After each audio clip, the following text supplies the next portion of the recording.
Lullabies of Broadway. I listened to some of your music on your website. Oh, thank you. And was really touched by how, first of all, your voice is so gorgeous. Thank you. Thank you so much. Yeah, so people have to go to your site. Oh, thanks. Yeah, it's just MimiBessette.com. Right. And I have songs from Lullabies of Broadway, Yes. but I also have snippets of other songs that I've done and some jingles. I did a few jingles also that are on there. So That's great. It's fun. Yeah. Yeah, and which is your? Do you have a favorite song on the CD of all the others that you Yes, I love to do. sing? I love them all, but this one was written by Maury Yeston. It was initially called 1, 2, 3, 4, 5 from a show called 1, 2, 3, 4, 5, but now I think the name of the show is History Abridged, and it's a song called New Words, and it's about a mother teaching her son about his first words in life, and it leads up to you can learn about the sun and the moon and the stars, but love is the important word, and it's so hard to say. My son, it gets harder, and it I'm getting emotional.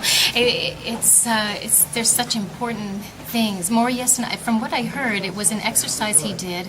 I believe it was in a BMI songwriting class, and they had to do write a song based on inanimate objects, and that's what he came up with, and it's a classic. It's just beautiful. Davis Gaines, who was one of the, he played the Phantom in Phantom of the Opera, and he and I had done Best Little House in Texas together. He was the one that brought the music over, and I had to get the okay from Maury Yeston to do that, and so that's probably one of my favorite songs, because I think I was the first person to actually record the song too. But there's another interesting one on there called Blueberry Eyes. That's from the musical of Gone with the Wind, and I had actually done that show. It was my very first equity show at Dallas Summer Musicals. And David Canary was in it, who used to be on All My Children. He played Rhett Butler. And Lee Berry was the one that sang the song. It's a beautiful lullaby that she sings to her daughter. And it's always stayed with me. And I had learned that there was a big history of Gone with the Wind as a musical. It started off in Japan as 7 hours long. It then turned into a musical that was done in London for 5 hours. LA, it was 3 hours long. And when I did, it was sponsored by Morton Chips down at Dallas Summer Musicals, and it was about 2 hours and 45 minutes long. Anyway, so I wanted to honor the fact that it was first done in Japan, and so I sing a verse in Japanese. And I have this friend that taught me how to speak the verse at first, and then I learned it, and she corrected my pronunciation of the words, like "Oh, kiko natara sakoromba," and stuff like that. It was just a really interesting lesson. But she now is a friend of mine on Facebook. That's Harumi cool. Tanaka, yeah. She's That's very nice. That's great. You want to talk about? We have a mutual friend. Oh, yes. Do you want to talk about that? About Christine Fountas, I guess is her married name now. Yes, she got in touch with me on Facebook. I was writing to Keisha Lewis Evans, who had been in Drowsy Chaperone, and she wrote me, and she said, "Are you the Mimi Bessette that did Lullabies of Broadway?" And I said, "Yeah." And she goes, "Well, I have a story for you.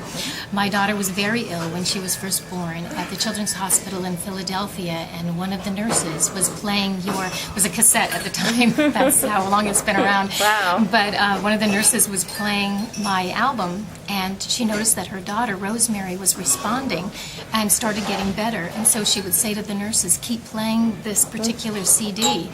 And she felt that my recording was one of the reasons that Rosemary came around and actually survived and became well. And so we planned to meet, and we met over at Marseille on 45th Street. I believe it's 9th Avenue, this restaurant. And I met her children. She then had another son by then, Noel. And they just embraced me and gave me a hug like I had known them all their lives. And we've been friends ever since. And it's amazing the healing properties of music. And that, years later after you do a recording, you never know who's going to hear it, how it's going to affect them. So if you have someone in your life that needs, therapy, your CD. Well, Like, yes, now I should mention, I think the reason that it became a healing CD is that I lost my mother while I was recording the CD. Oh, I'm sorry. Yeah, and that was a very upsetting experience for me, and I think while I was recording the songs, I was healing myself. And through that type of energy, I guess, is what people are responding to in the songs. But because I was comforting myself with the lullabies, it comforts them maybe in a special way. So That's great. So, if you have any children or in your life, or even just for adults, it's wonderfully beautiful. Thanks. It's not one of those, sometimes people have an idea about a children's album as being sort of silly and goofy, which is also good, but this is, I guess you could think of it more as an easy listening kind of an album. They're lullaby renditions of songs that were written by Broadway composers. Not all of them made it into a Broadway show. For instance, Carol Hall wrote a beautiful song called Jenny Rebecca. It was actually used in a diaper commercial many years ago, and I've always loved that song. Mabel Mercer has recorded it, and a number of other artists, and so I decided I wanted to do that one, and that's really beautiful. It's just about, you know, Jenny Rebecca, 4 days old.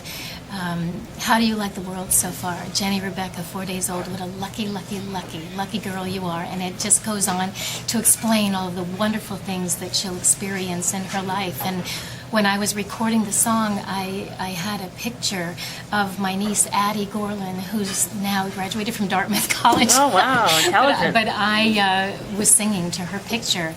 And it just really brought so many emotions into play because, you know, when you look at a child who may not have been my own, but I did have a tremendous love for her, I wanted her to have, I wanted her to have all of that, you know, That's so nice. it's beautiful that I champion songwriters so much. I know my sister, who has a theater company in Westchester called Hudson Stage, she loves theater writers, playwrights, and champions new plays to be done at her theater.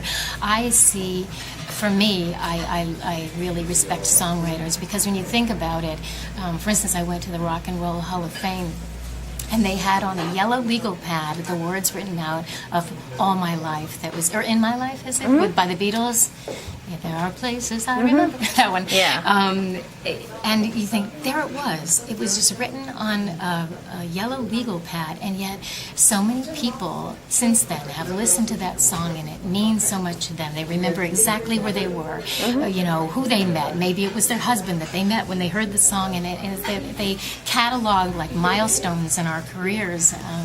So I just think, you know, it's a great thing to a lot of really wonderful songwriter friends. You know, like Michael Mott is a new wonderful songwriter who's written Faustus that Laura Osnes and Jeremy Jordan have recorded some of his music, and actually he just played one of the songs for Jeremy that they sang over at Town Hall. Town Hall. Really? It was just made into a historical site, and I went with a friend of mine, and Jeremy sang this song from that musical called, I think it's called Her Embrace. It's just beautiful, and Jeremy sang it really great. So it's exciting when you know that somebody's new in the business, and what will their career then become.